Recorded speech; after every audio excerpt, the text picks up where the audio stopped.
Makigtimbayayong gilayon sa Department of the Welfare for the Urban Poor kun DIOP ang Task Force Gubat sa Baha kalabot sa bagong nadiskubrihan nga unom ka mga informal settler families sa Tagunol River.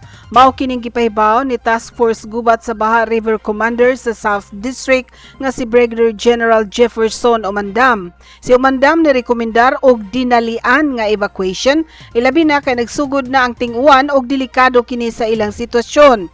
Pipila na kabuan ang nilabay, gihiklin sab ang mga pamilya nga nagpuyo sa bukana sa Estero di Parian kay nagpuyo sa tunga sa sapa.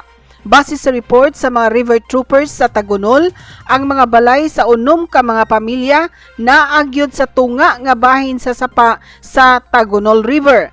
Gani magsakay man silag plastic nga mga balsa padung o gikan sa ilang mga balay kun motaob ang dagat.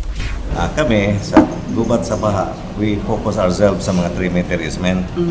Now, pero on the process na may among na-discover nga naa sa danger zone, naas tunga yun.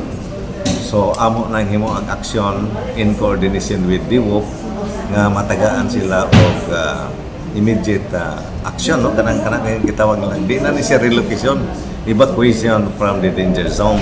Tinguha sa task force nga karon nga magsugod na ang ting-uwan, luwas ang katawhan sa peligro. Kini ang balita.